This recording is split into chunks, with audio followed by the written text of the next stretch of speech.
The Association of Mineworkers and Construction Union is leading the 11th commemoration of the Marikana Massacre today. It is on this day back in 2012 when members of the SA Police Service killed 34 Lonmin platinum mine employees at Marikana near Rustenburg, northwest. The miners were protesting for better wages. AMCU says there will soon be no space to commemorate the site where mine workers were massacred due to encroaching squatter camps. The union says whilst workers have seen some gains since their protracted strike, much more still needs to be done to better living conditions of workers and communities within the mining area.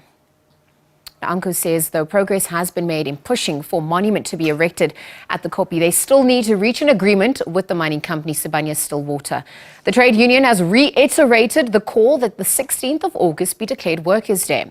Meanwhile, residents attending the commemorative event say there are no changes in the area, adding that most people are still struggling and there are no developments.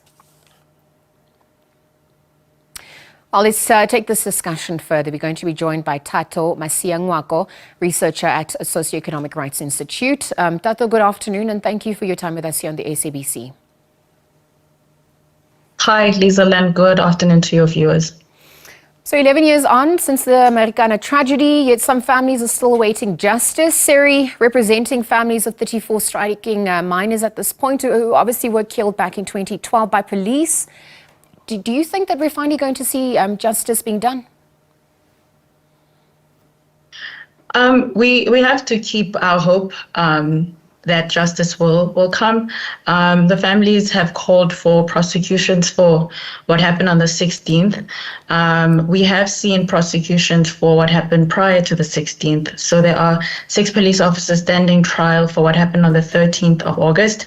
And as you mentioned, we represent 36 families. So 3 of the miners of the 36 families we represent were killed on the 13th. The other 33 were killed on the 16th of August.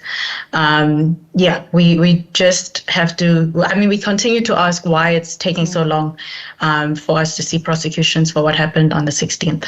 We're obviously looking at the delays over the years in ensuring that justice is served. At this point, do you think that the NVA is taking the plight of the families seriously? Is there political will to act as well? Look, I think the issue of political will is clearly an issue, at least from our perspective. The families in the current trial that's standing, there are 3 senior prosecutors that represent the families on behalf of the state, and they are committed and they've been doing really hard work, but they're also overburdened. So that trial sort of sits, I think 4 times in a year. It sits for about 2 weeks at a time every 3 months, and that's why that trial has proceeded for the past 2 years and is yet to conclude. And so from our perspective, there hasn't been enough attention or prioritization of this matter on the part of the state, where perhaps those prosecutors could be better resourced, where more resources can be allocated to an expedited process, because it is quite unfair that the families are still waiting 11 years later for even just a prosecution. If the trial for the 13th of August concerning the death of 3 miners and 2 police officers has taken this long, we can only imagine what will happen for a trial dedicated to what happened on the 16th of August, where we have hundreds of police officers implicated in shootings.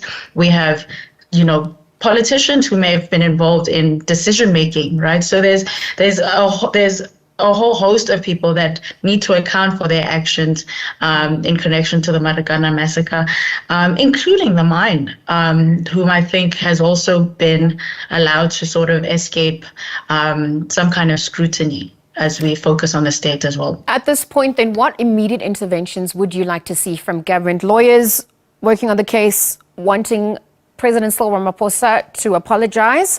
We're also seeing the Farnham recommendations. Not much has been implemented in terms of public order policing. What would you like to see perhaps in the immediate term as the case continues? Sure. So from the family's perspective, an apology from the president on behalf of the government for what happened on the 16th of August.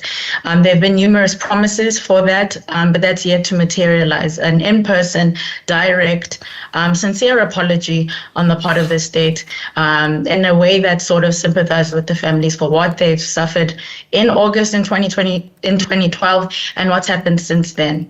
The other thing that the families are calling for is the finalization of the civil claims that were submitted in 2015.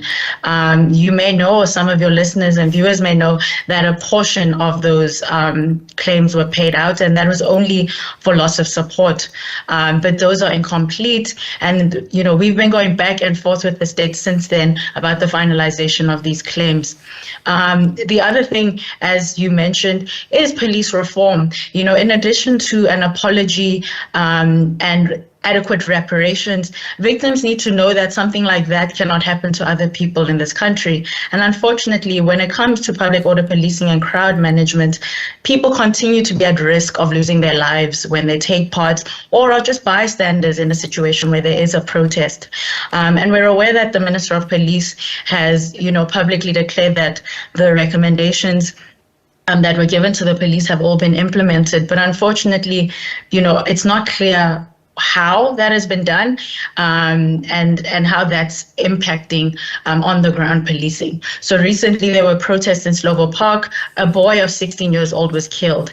That doesn't signify a significant change in behavior. And so we really do call on the police to be open about their processes, about how they're implementing the Farlam Commission's reports, as well as the panel of experts report that was only released, I think, in 2021.